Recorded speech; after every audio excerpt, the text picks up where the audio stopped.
Hello प्यारे बच्चों, आज हम पढ़ने वाले हैं वर्कशीट नंबर 94। ये वर्कशीट बेटा 9th क्लास की है और जैसा कि आप सभी को पता है रिवीजन स्टार्ट हो चुकी है। तो रिवीजन में ले रहे हैं पाठ 10 मतलब गुरुत्वाकर्षण। तो ऊपर लिखा हुआ है बेटा गुरुत्वाकर्षण आकर्षण पुनरावृत्ति। ठीक है, तो हम कर रहे हैं रिवीजन। अब आप सबको पता है कि पृथ्वी प्रत्येक वस्तु को गुरुत्वाकर्षण बल से खींचती है। आप सबको ये पता है बेटा, हम सब पृथ्वी के ऊपर रहते हैं। अब कोई चीज़ जब गोल गोल घूम रही हो तो सोचने की बात है, हम इस पृथ्वी से नीचे क्यों नहीं गिर जाते।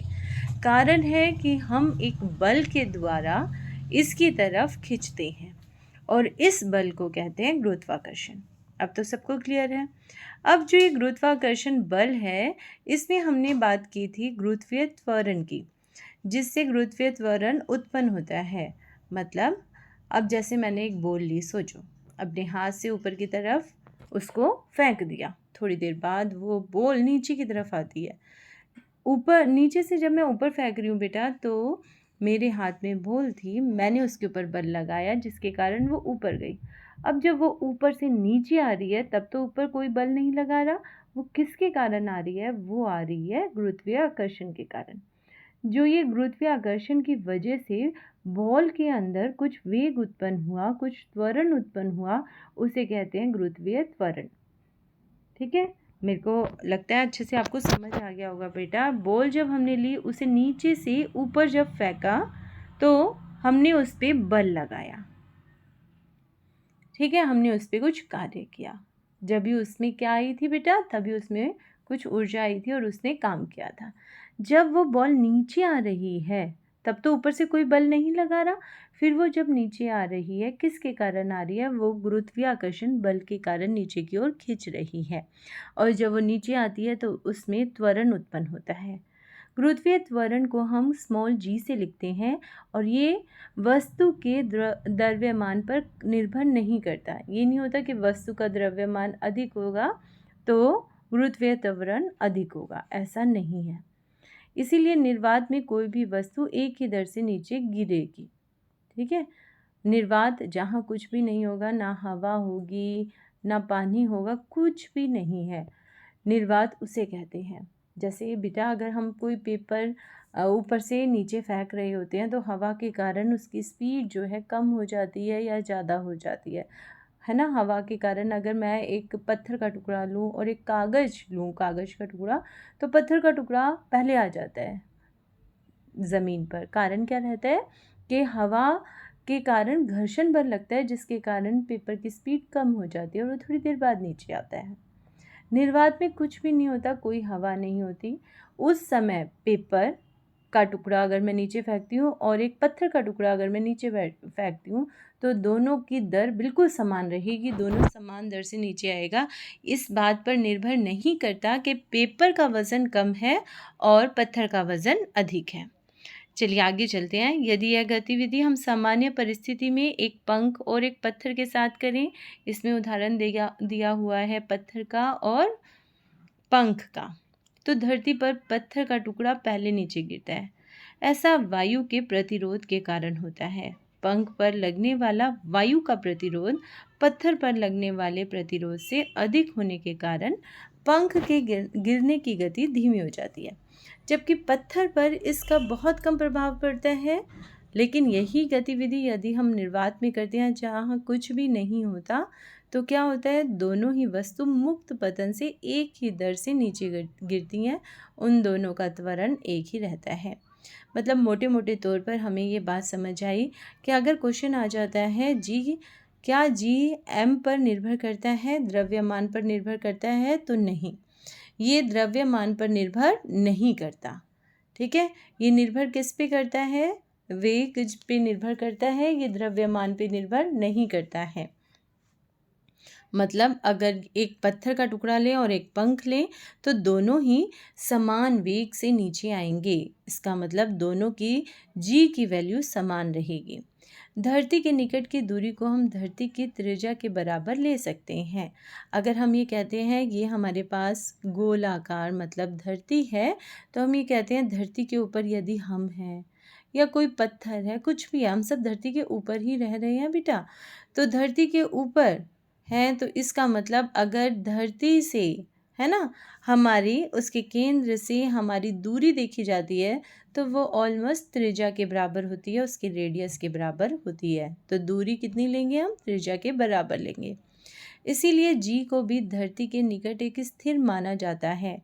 इस कारण धरती पर गिरने वाली वस्तु जैसे कि पत्थर हो, पंख हो के लिए हम गति के समीकरण में त्वरण ए को गुरुत्वीय त्वरण जी लिख सकते हैं। हमारे पास बेटा गति के 3 नियम थे या 3 सूत्र थे, ठीक है। तो इन तीनों सूत्र को, इन तीनों समीकरण को हमें याद रखना है।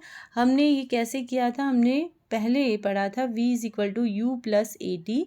ए की जगह हम t यूज़ कर सकते हैं, जैसा कि इसमें आपको दिखाई दे रहा है। ऐसे ही s = ut+12 at² था, उसकी जगह हम gt² ले सकते हैं। 2gs की अंदर भी 2as था हमारे पास, v की 2 - u की 2 फॉर्मूला था, उसकी जगह हम 2gs ले लेंगे। जब पत्थर को ऊपर उछाला जाता है तब g को -g लिया जाता है, क्योंकि पत्थर की गति गुरुत्वीय बल के विपरीत होती है। जब हम नीचे से पत्थर को ऊपर उछालते हैं तो हम गुरुत्वीय आकर्षण बल के विपरीत काम कर रहे हैं, इसीलिए हम त्वरण को -g ले लेते हैं।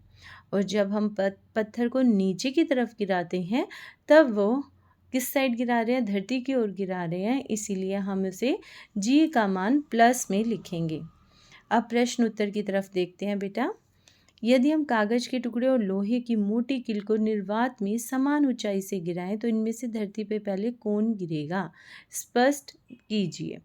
तो बेटा ये बात किसकी की हुई है? निर्वात की हुई है। अभी हम पढ़ चुके थे कि हवा प्रतिरोध का कार्य करती है, वायु प्रतिरोध का कार्य करती है, लेकिन निर्वात में कुछ भी नहीं होता, हवा भी नहीं होती। तो अगर हम उस समय पर कागज का टुकड़ा और लोहे की मोटी कील दोनों को ऊपर से नीचे गिराएंगे और दोनों को इस समान ऊंचाई पे से गिराएंगे तो समान दर से नीचे आएंगी, दोनों ही इकट्ठे नीचे पहुंचेंगी, ठीक है, क्योंकि वहाँ पर वायु नहीं है, इसीलिए वायु का प्रतिरोध किसी भी चीज़ पर नहीं होगा।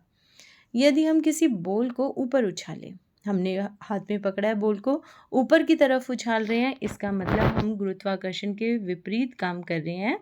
तो गुरुत्वीय त्वरण g को -g क्यों लिया जाता है?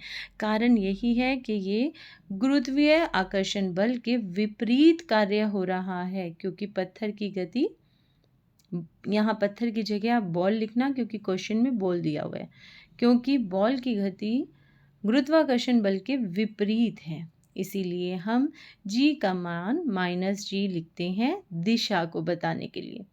सामान्य परिस्थिति में विभिन्न वस्तुओं को समान ऊंचाई से गिराने पर वह समान समय पर नीचे क्यों नहीं गिरती है? कारण है क्योंकि सामान्य स्थिति में, जैसे इस टाइम हम बैठे हुए हैं या हम बाहर खड़े हुए हैं, वहाँ हवा है।